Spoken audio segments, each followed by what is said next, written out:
Hey folks, welcome to today's edition of Notre Dame Daily, brought to you by FanArch. Hope you're having a great day. I'm Pete Mulroy. And following his stellar performance in Notre Dame's monster win Saturday against Arkansas, Irish quarterback C.J. Carr was named to the Davy O'Brien Grade 8 for Week 5 of the CFB season. The selection, and this is significant, places Carr on the mid-season Davy O'Brien Award watch list. And as many of you know, that award is given annually to the nation's top quarterback. In the win over the Hogs, the second straight for number 21 ranked Notre Dame, which of course pulls them even at 2-2 on the season, Carr was sensational. It's the perfect adjective to use. First-year starter, threw 4 touchdown passes, 22 of 30, 354 yards through the air, no turnovers. For an Irish offense that hung over 640 yards on the overmatched Razorbacks, Carr, along with running back Jeremiah Love, who was outstanding, 4 touchdowns of his own, stole the show. Now, heading into this weekend's first ever showdown with Boise State from a football perspective, again, that's Saturday, October 4th, 3:30 p.m. Eastern Time, NBC Peacock anchoring the coverage. Carr now finds himself in outstanding territory. From a freshman perspective, the native leads all of them in yards per attempt, Michigan native, I should say, yards per attempt, passing yards per game, yards per completion, and my personal favorite, passing efficiency. Notre Dame, without a doubt, absolutely had a tough, legitimate offseason quarterback battle for the QB1 job between Carr and Kenny Minchey. 4 games into the season, Marcus Freeman and company are beyond thrilled with the decision as well as the job their new quarterback has done. And it's true. Dude, watch this young man continue to get better each and every week, moving that football down the field with confidence. He throws a great ball, finds the open receiver, and you like some of the poise that you continue to see develop with each passing series. Certain things to clean up, of course, but overall, man, this kid's got it, and it has been damn fun to watch. This weekend, Carr and company are going to see a Boise State defense that has had its fair share of ups and downs this season, but one that does undeniably possess legitimate talent, specifically on the back end. In Saturday's beatdown of App State, it was 47-14, never close. The Broncos defense smothered the opposition for basically 60 minutes. These games, and I'm talking about Notre Dame, Arkansas, Boise State, Appalachian State, kind of mirrored each other from it's just the lopsided box scores on either side of the ball and the overall score, and just the way that Boise played against App and the way that Notre Dame dominated Arkansas. Boise returned 2 picks for touchdowns on the day, held App State to 2 of 13 on third down. That's a huge stat for any defense. And additionally, thanks to stellar play in their secondary, the Mountaineers were only able to accumulate 65 yards passing on the day. Now, this was a Boise State team that gave up 34 points game 1 in a loss to South Florida, and 37 in a 12-point win over Air Force. So this was a massive improvement for the Broncos. On the day, in total, App State collected just 184 yards of offense and surrendered 5 sacks. Coverage on the back end allowed the first and second level guys for Boise to apply steady pressure and do their thing, and they just simply outclassed Appalachian State in this one. The lone negative on the day, and this one was tough, many of you probably saw it, did come from the Boise secondary, and it wasn't from a playmaking standpoint. Former Irish defensive back Jaden Mickey suffered a terrifying injury. He was injured on a kickoff return, and he was laying motionless for an uncomfortable period of time. Ultimately, he was able to give the crowd a thumbs up as he was taken out on a stretcher. Official diagnosis was a concussion. Incredibly scary for Mickey first and foremost, and everyone else involved, players, coaches, support staff, fans in attendance, those of us watching on TV. You feel gutted for the kid, but the good news is a couple of sources, including Yahoo, had said that as of Monday, Mickey had been able to return to somewhat normal activities with his functions and whatnot.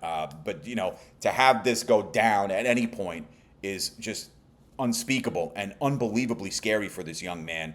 And now it doesn't look like he's going to be able to appear and participate in something of a homecoming. But the good news there is that Mickey seems to be just fine, and moving forward, he will be okay. That is first and foremost. From a defensive standpoint, getting back to it, while the Boise secondary played well Saturday, the 42nd ranked pass defense they have is going to see a completely different animal in the Irish offense this weekend. Starting corners, Jeremiah Irby and Amarion McCoy, the latter of whom had one of those 2 pick six against App State. They're good players. They are. But they'll see the best talent on the outside they've seen all season to this point in Malachi Fields, Jordan Faison, Pauling, and Jaden Greathouse. Up the middle of the secondary, safety Zion Washington and Ty Benfield are 2 of the top playmakers on the team at any position, and they are good. They get after it, they hit hard, they can drop back, and they can come forward. So isolating them is going to be a must. If you can do it for this Irish offense. The Boise secondary has 9 passes defense, 5 picks on the season. So they're an active group.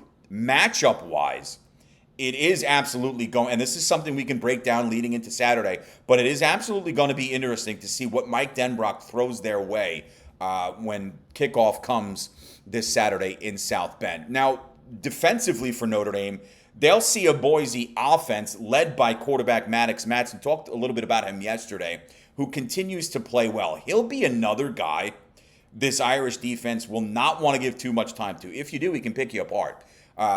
Matson does have the ability to take off and run, though his arm is where the focus is going to be for the Irish defense. He threw for 321 last week, 4 scores, an efficient 25 of 37.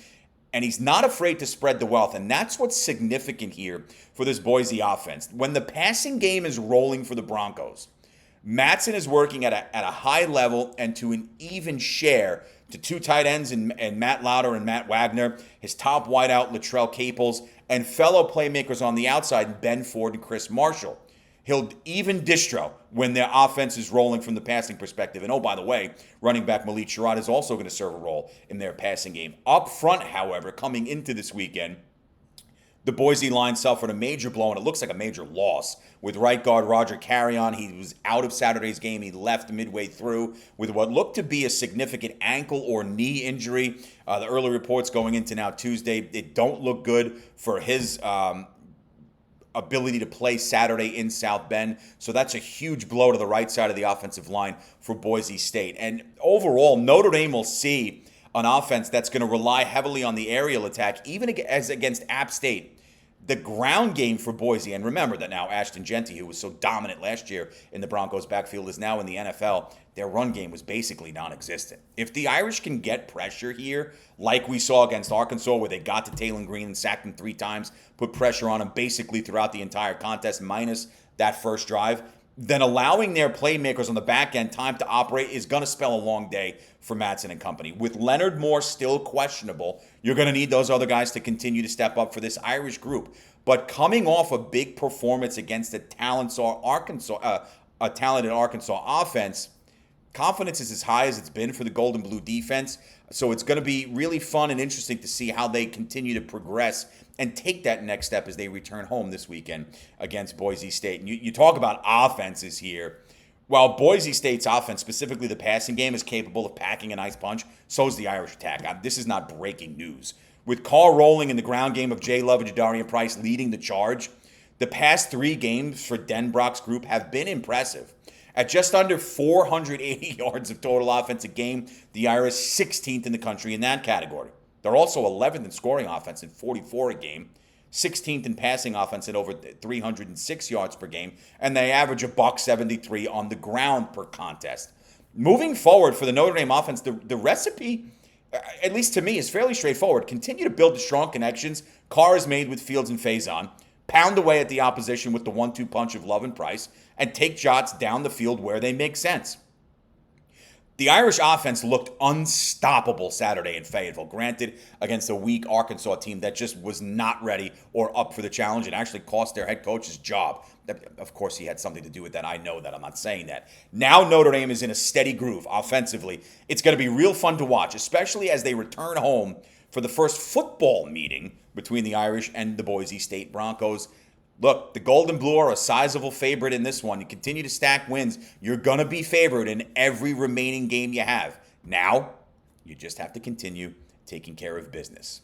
I hope you have a great rest of yours. I'll talk to you all tomorrow. As always, go Irish.